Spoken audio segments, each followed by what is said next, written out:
this conflict. They keep telling us that they want aid. And this is what's left of it. Tanks, heavy vehicle. Why only in America? People want their country to work. Just want a job in a normal life. Why are these homes empty? I want you to be honest with people. That has happened within minutes. Sky News, the full story first. Breaking news tonight as Joe Biden says Israel has offered a new plan to end the war in Gaza. The three-part proposal would lead to a permanent ceasefire in Gaza and the release of all hostages. Israel has offered a comprehensive new proposal. It's a roadmap to an enduring ceasefire and the release of all hostages. All the details on that and the big story which happened here at Trump Tower, where the former president turned his post-conviction news conference into a campaign speech. Donald Trump claims his trial was rigged and a scam and vows to fight his conviction. So we're going to be appealing this scam. We're going to be appealing it on many different things. He wouldn't allow us to have witnesses. He wouldn't allow us to talk. He wouldn't allow us to do anything. The judge was a tyrant. As he spoke, protesters made their feelings known. We'll ask what it means for the election. And we look ahead to what could happen when he's sentenced in 6 weeks.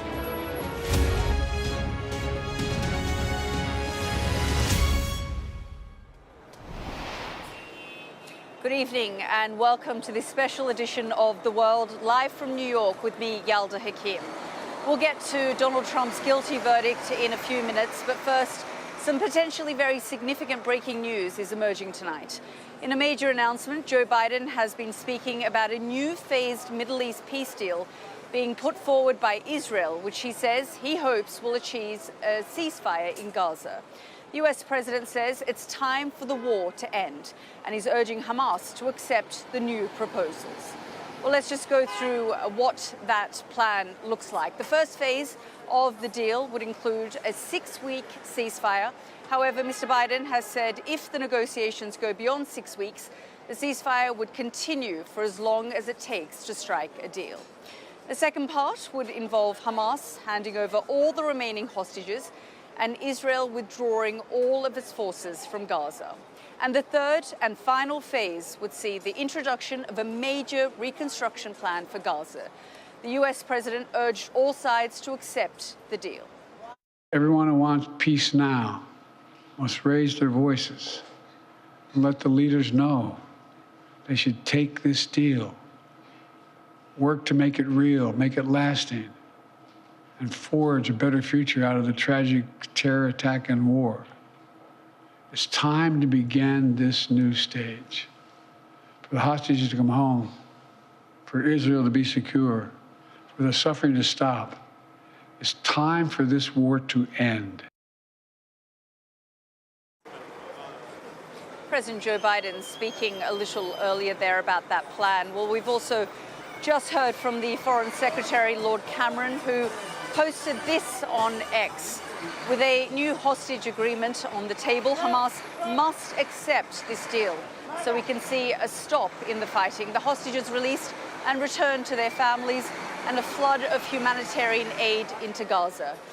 Well, as we've long argued, a stop in the fighting can be turned into a permanent peace if we are all prepared to take the right steps. Let's seize this moment and bring this conflict to an end. That's what Lord Cameron said on X a little earlier. Well, let's get the views from the US and Israel with our correspondents. We'll hear from our Middle East correspondent, Alistair Bunkle, in a moment. But first to our US correspondent, Mark Stone, who's at the White House. And Mark, it was quite a surprising announcement, wasn't it, Mark? We expected Joe Biden to speak a little bit more about Donald Trump and that guilty verdict, and then suddenly this announcement was made, this three-part plan. Yeah, it was undoubtedly a surprise. It was only a couple of hours before he spoke that we got word from his team that he would be making a significant announcement on the Middle East. Look, I actually do think, to be honest, there's probably some choreography going on here, in the sense that he was able to make this announcement and look statesmanlike while the candidate on the other side was up in New York doing something entirely different with his trial. But the focus clearly is a very significant announcement that he decided to make now. I'm told that close allies of his in Europe were unaware that he was going to make this announcement today. There was a suggestion, because we knew that at a low level that Israel had put forward some sort of proposal. So there was a suggestion that at some point down the line, President Biden would speak about it. But not now, not today, and not so publicly. We have been here, Yalda, so many times before. And in one sense, the detail of this proposal, and we don't have the small print, but even the detail that President Biden spoke about, it seems somewhat familiar. I think the difference this time is it is such a public kickstart of the process, and from the White House as well. I think that speaks to a deeply frustrated President Biden, a President Biden who believes, although would never admit it, that he is being taken for a ride by Prime Minister Netanyahu, red lines being trampled all over.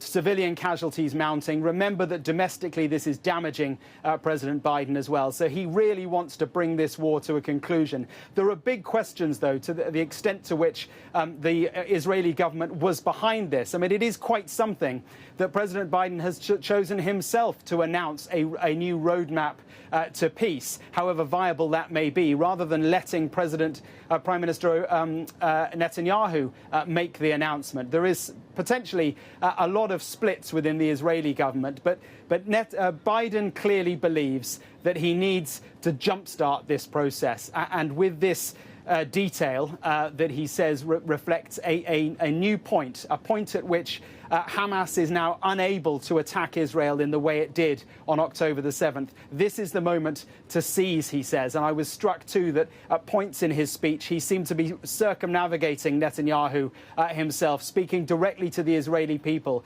Tell your leaders that you want peace. I think his dear hope is that this works. It's either genius or it's a big gamble that will fail.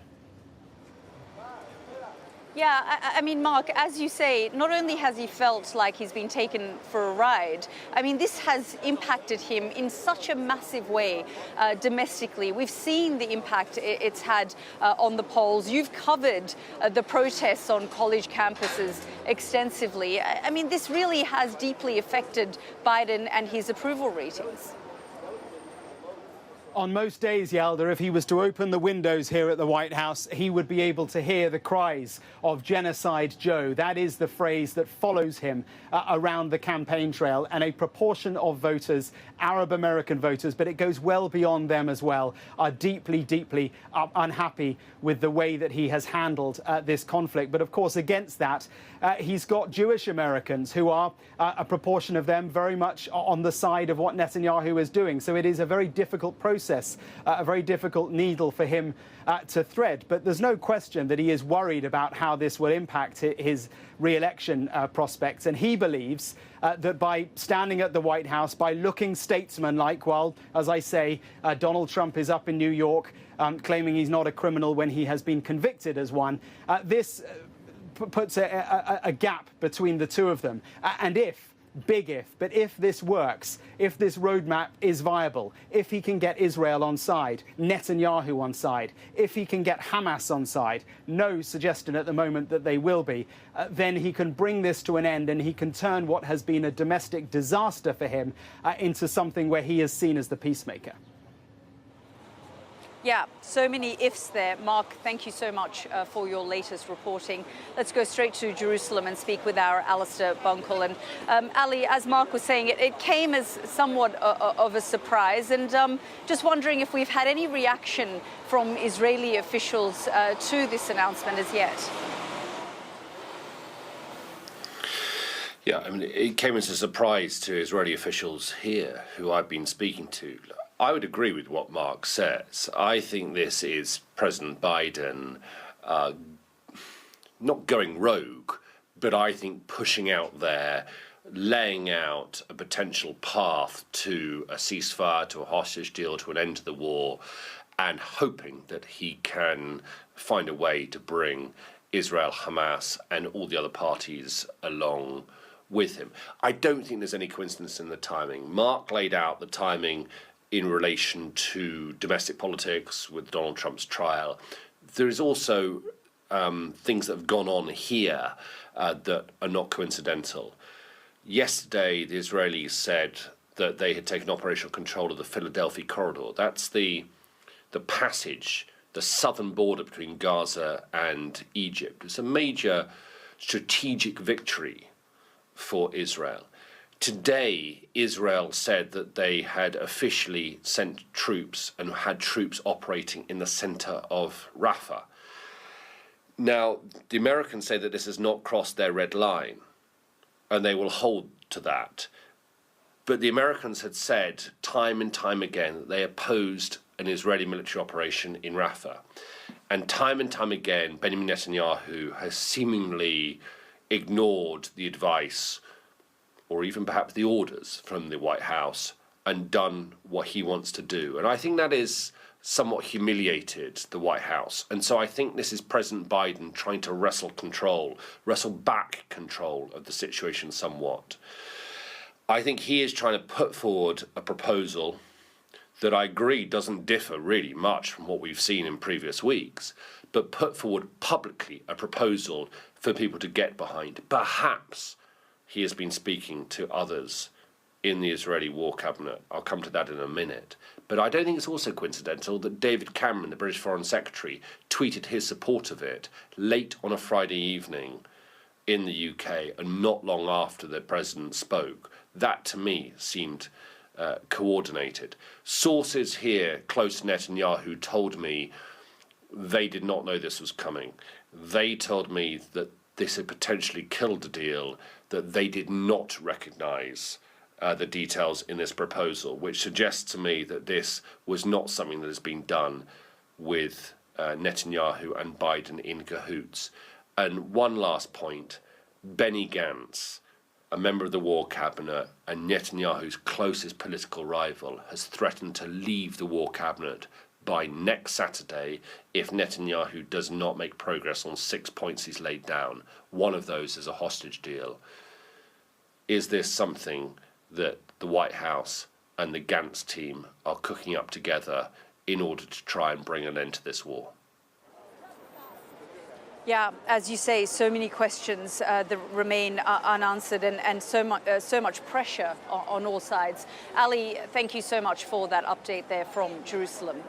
Well, we'll have more on that ceasefire deal as we get it. But as I've been saying, we're live here in New York, in Midtown Manhattan. I just want to show you what's behind me. Well, what is behind me, behind this bus rather, is Trump Towers, where we have supporters of Donald Trump, and we also have those who believe Donald Trump is guilty of the crimes that he's now being convicted of. We've been hearing cheers and we've been hearing boos. We know that Donald Trump gave a press conference here a little earlier today. We'll have all of that here with you on the program. But Donald Trump, as we've said, has said he will appeal his conviction for falsifying business records. For 33 minutes, he barely paused for breath in that press conference he gave. In the comfort of his self-titled tower just behind me, he delivered a monologue littered with lies. He repeatedly claimed the trial was rigged, calling it a scam while criticizing the judge and attacking the whole legal system. What he didn't do was take questions. He allowed no challenge to his narrative. But there are some really important questions which his conviction has raised. Should a criminal be allowed to become president? Does the attention that comes with being guilty fuel his support? And if not, how does Joe Biden capitalize on his opponent's conviction? In this special program, we'll explore all of those points with a Trump lawyer, biographer, and a pollster. But first, our US correspondent, James Matthews, was in that news conference at Trump Tower and sent this report. Another day, another corridor. Last time the news conference was in a court building with Trump, the candidate. This time it was Donald Trump convicted felon. When the government wanted something, they got everything. They got everything they wanted. It was a rigged trial. We're going to be appealing this scam. We're going to be appealing it on many different things. He wouldn't allow us to have witnesses. He wouldn't allow us to talk. He wouldn't allow us to do anything. The judge was a tyrant. They polished the windows of Trump Tower the morning after the conviction before, for a proprietor stained by criminality.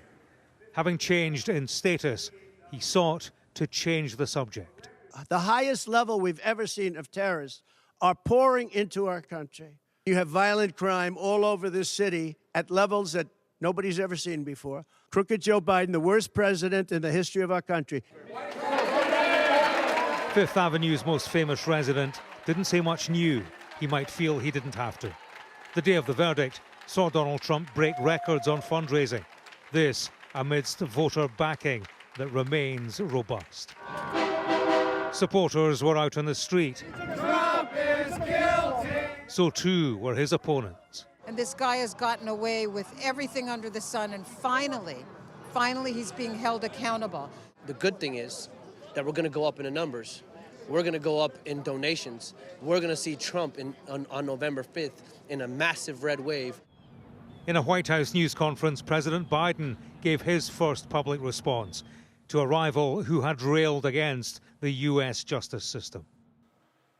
And it's reckless, it's dangerous, it's irresponsible for anyone to say this was rigged just because they don't like the verdict. Our justice system has endured for nearly 250 years, and it literally is the cornerstone of America. Mr. President, can you tell us, sir, Donald Trump refers to himself as a political prisoner and blames you directly. What's your response to that, sir? How American voters respond to Donald Trump's new status is, of course, key. It was a criminal conviction on the back of a grubby tale about paying a porn star to silence her story of a one-night stand. How does that play with key target constituencies for Donald Trump, like evangelical voters and suburban women? Outside Trump Tower, a Donald Trump impersonator drove by. What great people they are here in New York, and we're going to take the city back, and we're going to take it back November 5th. God bless America. Come on, get off the car. That's not Trump. Come on. It wasn't long before a small crowd gathered, thinking this was the real thing. To be fair, in a place with a president criminally convicted, reality isn't what it once was.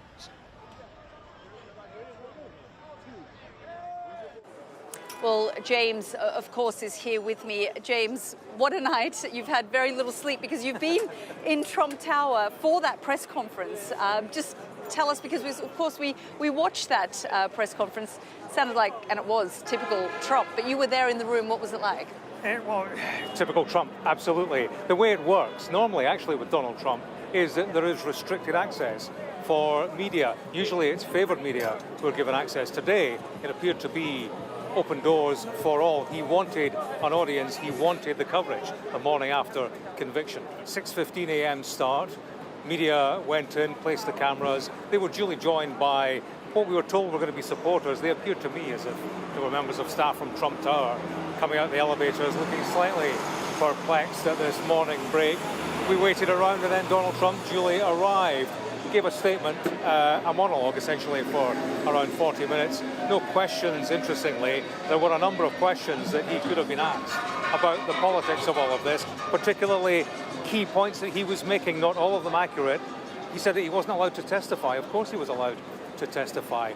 He could have made his points in the course of that court case, but he's a man who appears to have chosen to make his points to the court of public opinion. And it was almost a rerun of some of the court case inside the atrium of Trump Tower. Another part of a corridor campaign, I suppose, but more comfortable in those surroundings, more comfortable on Trump territory, where he addressed the subject matter that he wanted to. Violent crime, Joe Biden, the border, terrorism, political points that he wants to steer the electorate towards. He wants to talk about everything that doesn't have anything to do with his criminal conviction. And there was no one allowed to question that narrative, of course, because there weren't any questions that could be taken. James, thank you, as always, for all of your reporting. We'll keep you there because we're now going to speak with Jesse Binnall, who's a Donald Trump attorney, one of his many lawyers, and we'll get reaction from James on that interview in a second. Thank you so much, Mr. Binnall, for joining us here on the program. I mean, as I was just speaking with my correspondent about this, Donald Trump gave that press conference today, and it was full of things that just weren't true. Things like he wasn't allowed to testify. Well, of course he was allowed to testify, but in that typical Donald Trump way, he didn't allow anyone to question his narrative. If you want to talk about what the lie was, the lie is that there was anything fair at all about this process and about this trial. You had a judge who did something I've never seen from any judge in America before. He donated to a political candidate while a judge. Most judges in America do not do that.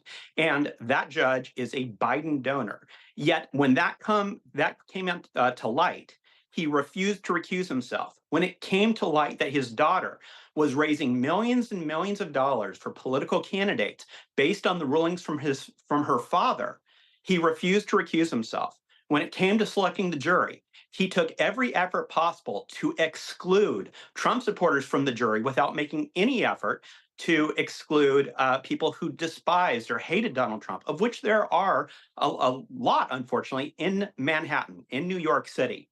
When it came to jury instructions, he refused to properly instruct the jury on the law. For instance, refusing to require that the jury be unanimous in the underlying offense, time and time again. If I can just interrupt you, I mean, at the end of the day, it wasn't Alvin Bragg who sentenced Donald Trump. The jury spoke, and frankly, the law finally caught up to Donald Trump. A biased jury, a jury that was purposely chosen by this judge. The jury based everything on this judge.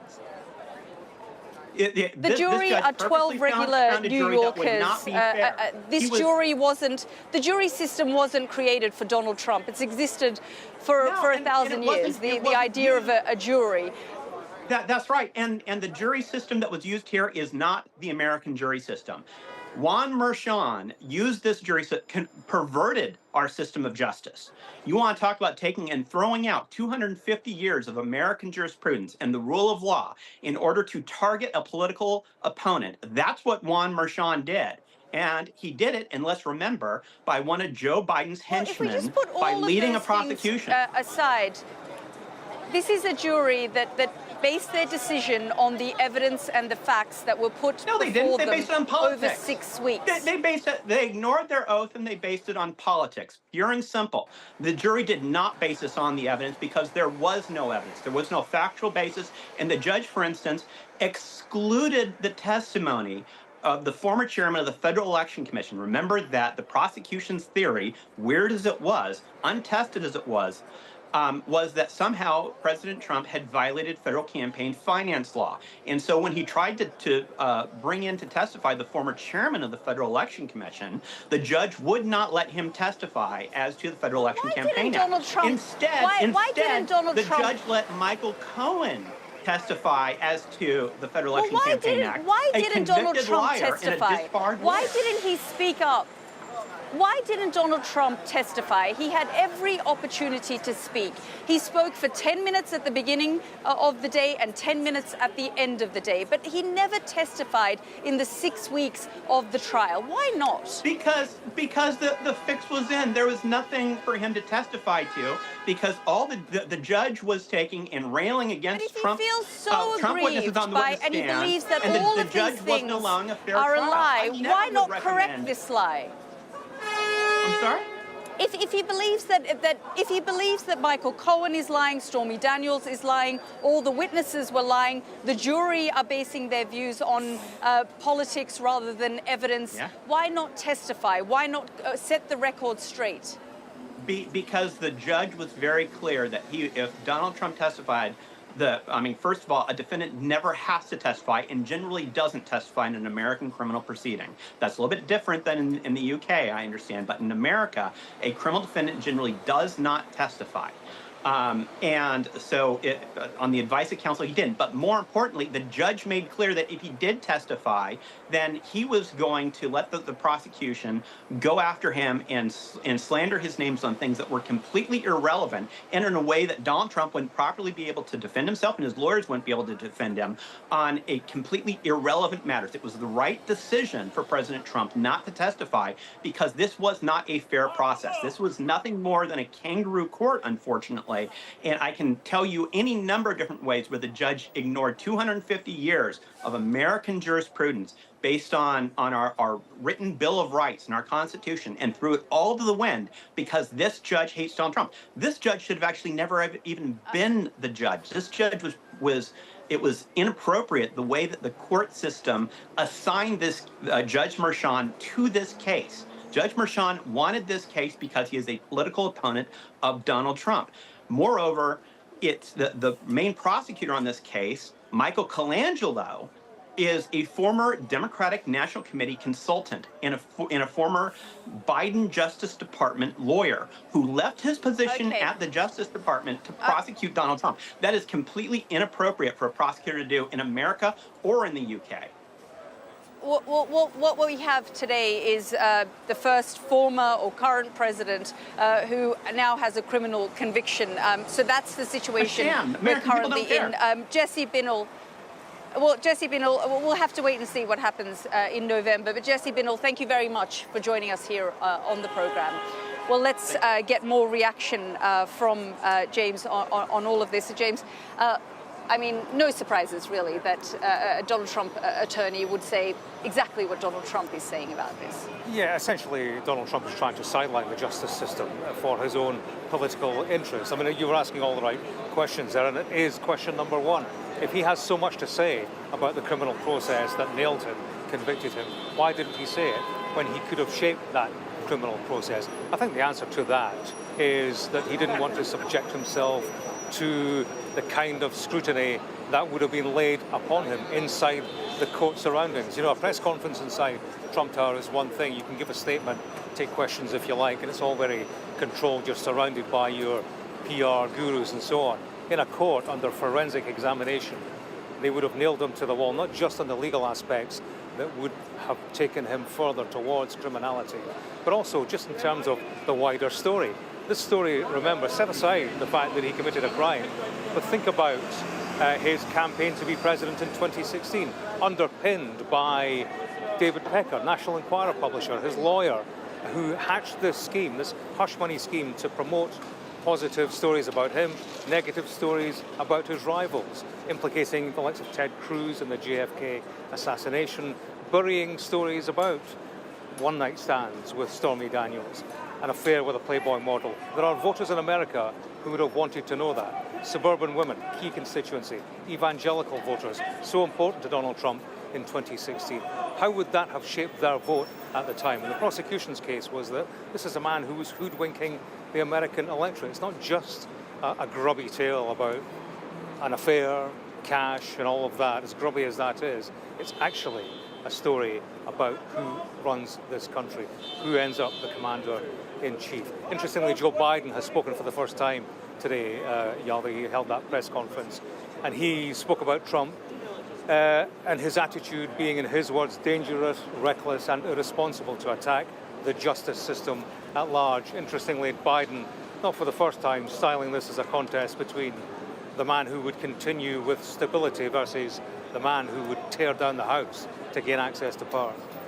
James, thank you so much for all of that analysis. We will be coming back to you a little later in the program. But I guess the question now is, what happens now? Mr. Trump is due to be sentenced here in New York on the 11th of July. Experts say it's likely that he'll be fined or put on probation, but he could face a maximum of jail term of 20 years.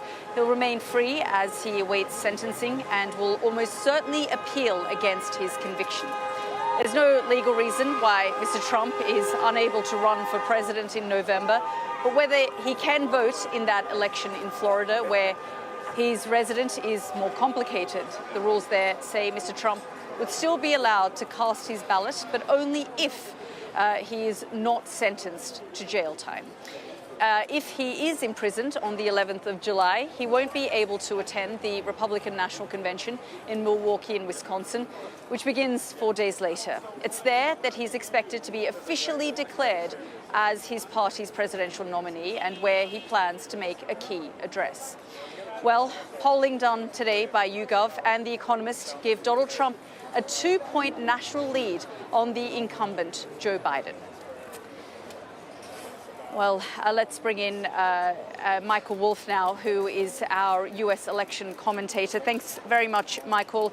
Dramatic evening, another dramatic day hearing from Donald Trump. I've just spoken to his lawyer, who very much echoed what Donald Trump said the whole thing is a sham, the whole thing is politically motivated and a witch hunt. No, it's one of the problems with Donald Trump's defense is that his lawyers only echoed what Donald Trump said or told them to say. Extremely noisy New York street. New York. It's always noisy. It's New York. It's not just Donald Trump's lawyers who are echoing what Donald Trump says. I mean, we expect that. It's the GOP as well. Well, they are echoing what Donald Trump says. I mean, the message comes from the top. The message is Donald Trump's message. Nobody deviates from that, and actually you pay a price when you deviate from that message. So the rigged election, the corrupt judge, this is all Donald Trump, and it is all, it originates from him, and then it's repeated through the Republican MAGA echo chamber. Yeah, I mean, for so long we've been debating and discussing whether Donald Trump and how much of a stranglehold Donald Trump has on the Republican Party. I mean, it is his party. It is his now. party, yes. And there is, and the Republican Party, the voters in the Republican Party are his people, which is why he has a stranglehold, because these other politicians, the other leaders of the Republican Party, actually have no idea how to talk to those people. So they follow Donald Trump's lead because he keeps them in office. And now the polls today from YouGov and The Economist show him at a 2-point lead. I mean, he reached record levels when it came to fundraising last night. He was roaming around New York City in the afternoon, then he went to a fundraising dinner, and he made more money than Joe Biden did. I would just caution that I don't think we'll get a real perspective on what effect this trial has had and this verdict has had for a couple of weeks. But having said that, through the 6 weeks course of this trial, Donald Trump's numbers did not go down, even as we heard of the what happened in the bedroom in Lake Tahoe, this betrayal and that betrayal, and how he cheated this person and how he cheated that person. His numbers did not go down, and Joe Biden's numbers did not go up. There's a lot of talk about whether Donald Trump and how much Donald Trump is damaging American democracy. Do you buy into that? I mean, is the bumper sticker post-November, regardless of what happens, more tragic rather than catastrophic? I think it's tragic. I mean, I think it's. I think part of the issue here is that Donald Trump is always built into a greater figure, a more diabolical figure, a more frightening figure than he actually is, which is not in any way to excuse Donald Trump. But Donald Trump is, in many ways and in many senses, an ineffectual figure. In his 4 years in the White House, frankly, he didn't accomplish all that much. He wasn't all that interested in accomplishing all that much. What was accomplished basically by the Republicans in the legislature. In that first term, it was a pretty typical conservative Republican agenda. Certainly not a revolutionary Republican or MAGA agenda. And yet here we are, we continue to talk about Donald Trump. Michael Wolff, thank you very much for joining us here on the program. Well, as Michael was saying, an incredibly noisy afternoon in New York, as always. And behind these buses, there are a number of MAGA supporters, as well as those who don't support Donald Trump. We've heard all sorts of things from the trial through here in the Trump Tower, where people are cheering and booing, which really sums up Donald Trump, this divisive character that we continue to talk about. You're watching this special Donald Trump World program with me, Yalda Hakim. Still to come on the program after the break, what's the verdict of the voters? We'll speak to Americans in Nevada on this historic guilty verdict for Donald Trump. And we'll look at what the take was on the US morning shows to the former president's guilty verdict.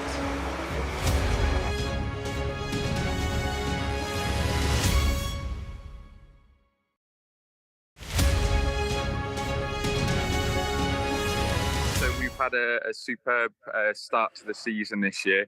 Our Humboldt Penguins are now parents to 11 healthy chicks. The first of them hatched on the 11th of April, so we were getting ready to expect a good few chicks, but we didn't really expect to have as successful a year as 11 of them. We could have named them after an entire football team if we wanted to, which would have been good fun. But no, these guys are our healthy little treat for 2024. The chicks are doing brilliantly. They've all passed the 40-day mark now. Some of the biggest of them are 3 kilos already, 2 kilos already. The parents, they are our Humboldt Penguins. They are found around the coasts of Peru and Chile in the wild, and we have 40 of those guys here, and you can see them in the back behind me now. The chicks they're doing really well. And yeah, it's a great start to the season. Oh, every one of these guys here has very different personalities. Everybody's favorite, I think it goes without saying, is Hazel. She's a real character. Will get under your feet and explore everything that's going on. Some of our younger birds, Rob and Ryan, they're quite inquisitive as well.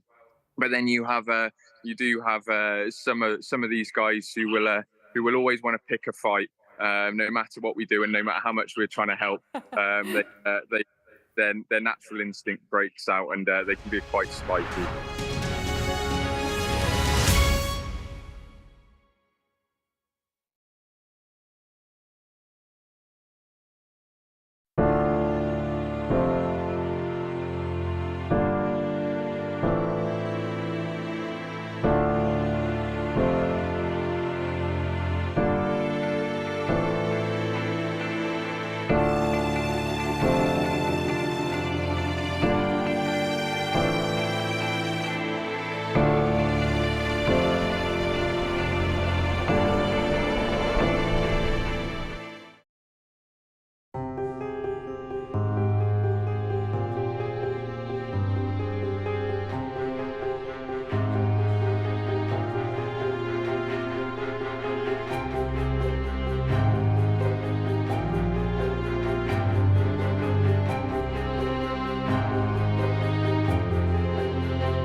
Welcome back to this special edition of The World with me, Yalda Hakim from New York. And I'm just in Midtown Manhattan.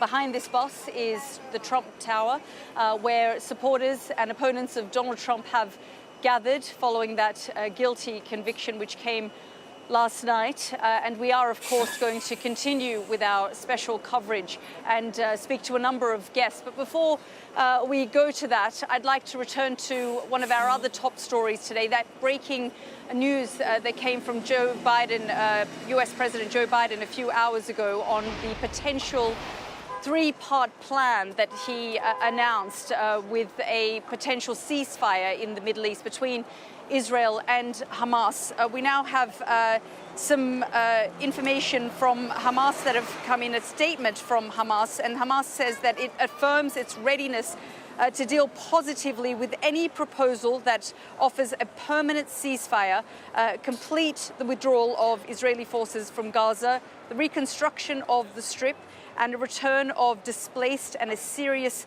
prisoner hostage exchange. That's Hamas's statement there. And you're also looking at live images there of Joe Biden, who is just meeting with the Kansas City Chiefs, the American football team, for a Super Bowl celebration gathering there. But he had earlier made that statement about the three-part plan for a ceasefire, which he says hopes will lead to a permanent cessation of hostilities in the Middle East. Of course, we have seen 8 months of fighting and devastation in Gaza following that attack in Israel on October the 7th, which then led to the killing of 35,000 Palestinians in Gaza and really impacted Joe Biden here in the United States domestically in such a massive way, which is what our correspondent Mark Stone was telling us a little bit earlier. So you're looking at some live pictures of Joe Biden, who earlier talked about what he hopes will be achieved. Since Joe Biden has made that statement, we've also had a statement from former President Barack Obama, who said today President Biden put forward a clear, realistic and just plan to establish an immediate ceasefire and an end to the war in Gaza, a plan that ensures Israel's security, returns the hostages taken on October the 7th to their families, and increases aid into Gaza and relieves the suffering of Palestinian civilians. I'm deeply encouraged by the steady, tireless efforts of President Biden, Secretary of State Tony Blinken, and our diplomatic team to bring this awful war to an end. Well, you're looking at an image there of Joe Biden with the Kansas City Chiefs and putting a helmet on his head there. But earlier he had spoken about that potential ceasefire deal, a three-part plan that he hopes will lead to an end to the fighting and bring peace to the region. We've heard from Hamas as well, and US President Joe Biden. As soon as we get more information on that, we will be bringing that to you. But let's bring you back to the situation here with Donald Trump. And despite Donald Trump's guilty verdict, his quest for the White House in November is still potentially on. But has this case done damage with the trust of the American voters? Let's cross over to Nevada, where our US correspondent Martha Kellner has been gauging the mood of the voters since this historic verdict. And Martha, we've been speaking overnight and in the early hours of the morning as well, really to see and to talk about the fact that, you know, you've been crisscrossing this country, you've been in Nevada. What are people telling you about what they think about this case and how they will vote in November's election? Yeah, it feels very far removed from the Manhattan courtroom, Yalda, and where you are to where I am. But this is where attention is now turning to the key battlegrounds which will decide this election. Nevada is one of those swing states. People here voted for the Democratic Party in the last 4 election cycles. But before that, from 1960 to 2000, it was a fairly safe bet for the Republican Party. I'm specifically in Douglas County, on the banks, as you can see, of Lake Tahoe. Here, people voted for Donald Trump in 2016 and 2020. Fairly comfortable victory for him here. I asked voters if his conviction overnight had changed their minds or, crucially, will change their vote. Sail away. I wanna sail away.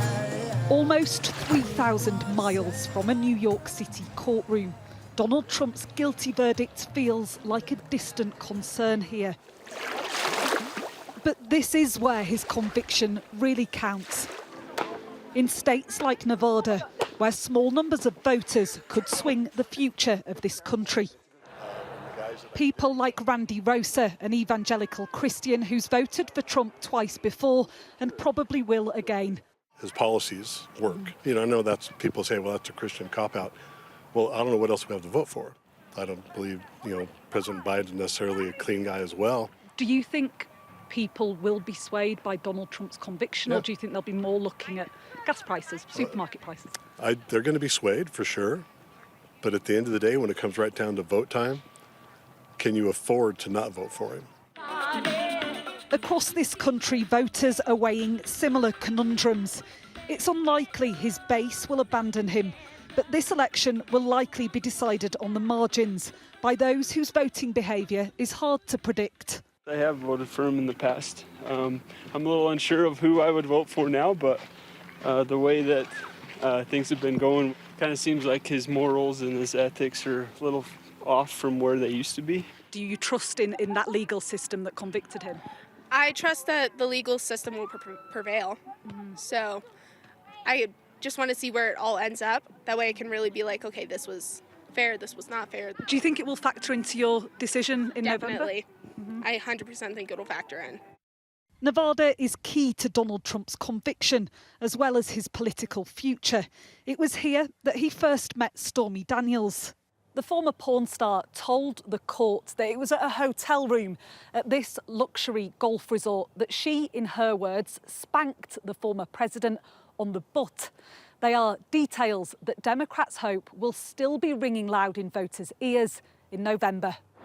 Particularly here in Washoe County, Nevada, the swingiest in the state, where Republicans will have to roll the dice if they want to flip it back from the Democrats. Do you think it will affect the way that people vote? Absolutely not. I think he'll have more support now than he had even before. Really? Yeah, absolutely. I'm already prepared for him to have been our next president again. I mean... Even as a convicted criminal? This country loves people who are the bad guy. Donald Trump is busy deflecting attention from his conviction onto what he says is a broken justice system. He hopes that 5 months from now, the spotlight will be on other issues. Martha Kellner, Sky News, Nevada. And Martha, I'm so curious. I mean, has this verdict shocked the people that you're talking to? Or did they have their kind of wow moment and then moved on? Yeah, I'm not sure it has, and I'm not sure quite how closely people have been following the trial itself. I think many people here, certainly Republican voters, have been following it through the prism of Donald Trump's own eyes and his messaging on his Truth social media account. So what I hear is almost wholesale repetition of what he was saying and what he has been saying in light of this conviction, which is that this, in his words, is a sham trial, that it's a rigged conviction instigated and pursued by the Biden administration.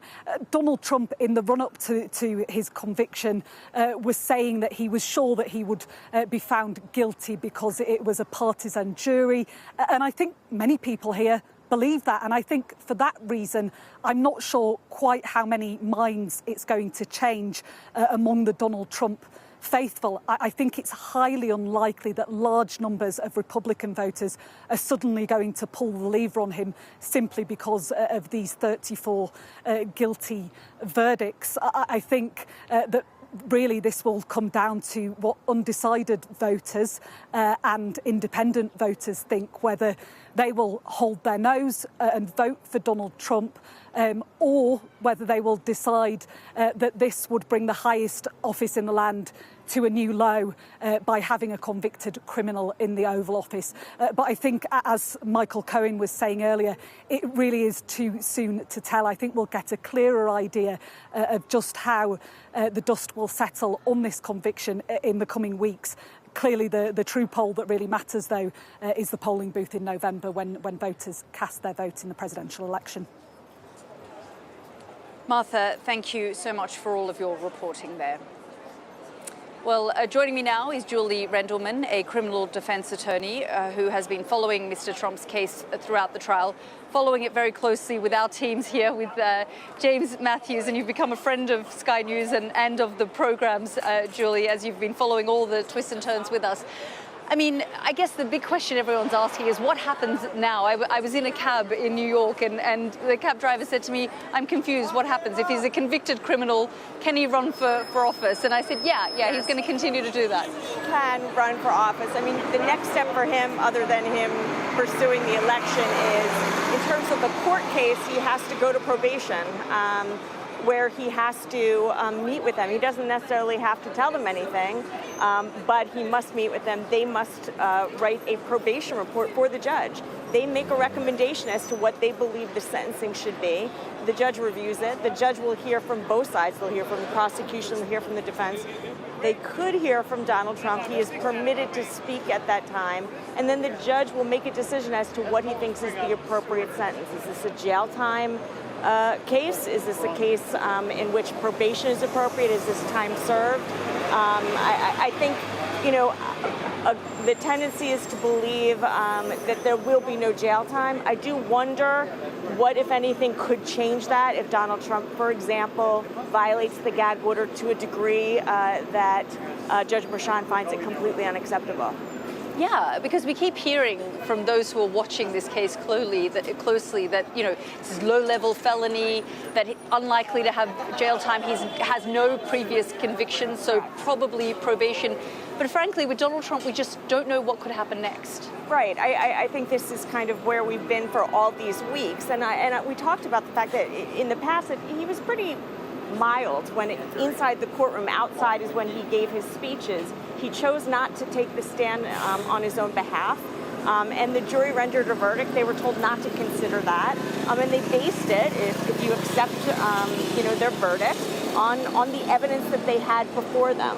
And so time will tell if he continues to violate the gag order. I still think no matter what, we are not dealing with a jail sentence. And yet we keep hearing this could face 20 years, even if it is low-level felony. What does that mean? I'm rolling my eyes because, people like to give you the worst-case scenario. It is true that he could get consecutive sentences for the various charges because there's various counts. There's 34 counts. He could get consecutive sentence for each. There is just no way that is going to happen, and it would be naive of anyone to think differently. The maximum for the one count is 4 years. He could run them concurrent, meaning together if he chose to, and again, he doesn't have to give him any jail time. Julie, thank you so much for being with us for the last 6 weeks and in these dramatic moments over the last 24 hours. Well, Donald Trump says that his support has grown since he was found guilty. During his news conference, he repeatedly spoke about one specific poll. Listen to this. I just see a poll just came out, the Daily Mail. That was the first one, came out, was done last night right after the verdict, where I'm up 6 points. 6 points from what we already were. We were leading fairly substantially. We're up 6 points in the Daily Mail poll. Now, maybe other polls come out and it says something differently. But a lot of people have predicted it because the public understands and they understand what's going on. Donald Trump there. Well, let's speak to the pollsters behind that poll. With me is James Johnson, co-founder of JL Partners. Thank you so much, James, for joining us. And Donald Trump quoted your poll numerous times. Just tell us what you guys found, who you spoke to, why he's quoting it. Yes, indeed. So we did a snap poll after the verdict came out last night, a representative sample of American likely voters in the election in November. We found that overall voters had a more positive view of Trump, said they had a more positive view of Trump because of this verdict than a negative one. Most of the American public actually say it's made no difference. They either had a positive or a negative view, about 6 in 10, and it hasn't changed their mind. We've got 22% saying it made them more positive versus 16% saying more negative. So what we're saying is that overall, by a margin of 6 points, this has had a net positive impact for Donald Trump. That's obviously really significant because I think a lot of people thought this would cost Trump with the independents and people wavering over to whether to back him or Biden. it actually appears this is boosting him rather than hurting him. What sort of questions were asked in the poll? Just those, or do we know if people were actually following this trial closely, or it was just noise in the background and they were kind of hearing him say the sorts of things he was, including discrediting the trial? Yeah, well, we've seen throughout the period of this trial that actually voters are not that interested in it. We had some polling out a couple of weeks ago showing that only 1 in 10 voters were following it closely. So for a lot of people, this is the first time that they're tuning in. Now, look, it's important to stress that the opinion is finely balanced on this. America is very polarized. There are different views in different camps. But clearly, voters in the middle are tending to say that they're viewing Trump more positively. We asked them why, and I've just got a couple of very short quotes where people gave us. A male DJ, 42 years old in Illinois, who voted for Biden in 2020, he said, "I think this trial was a waste of taxpayers' money and it will help propel Trump to victory." Another one, a female homemaker from Washington State, she's an independent. "I believe it's a witch hunt of Trump." So some of those Trump lines are getting through to voters and pushing them towards him. And perhaps making them feel like, why this circus? Why is he being made to do this? Is that the sense? They're just angry that it's sort of been a waste of time, almost? I think so. More sad than angry. We're not necessarily seeing people coming onto the streets over this, but despite some of the chaos in the background around here. But people are frustrated by it. They are saddened by it, and they basically feel that of all the cases, this is the weakest one. And I think that's a really important point to stress. It's not that nothing could bring Trump down on these criminal indictments that he's received. It's that this one is seen by voters as the least serious, the least sort of rock solid in terms of its legal foundation. They feel like they're only coming to Trump on it. A lot of voters can't even work out what it's about. It's not got that drama and juiciness that perhaps the election fraud or trial or the mishandling of classified documents would have. And that's led a lot of them to say, I don't quite like the feeling of this. Jesse Johnson, thank you. James Johnson, rather, thank you very much for joining us here on the programme. Well, that brings to an end our special edition of The World with me, Yalda Hakim. We've been live in New York covering the historic verdict that we saw, those dramatic moments last night when we got that verdict, and now we're outside Trump Tower. We know Donald Trump has left Trump Tower, and he has gone to New Jersey, where he'll be spending the weekend. From me and the team here, good night.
resolve this conflict. They keep telling us that they want aid. And this is what's left of it. Tanks, heavy vehicle. Why only in America? People want their country to work. Just want a job in a normal life. Why are these homes empty? I want you to be honest with people. That has happened within minutes. Sky News, the full story first.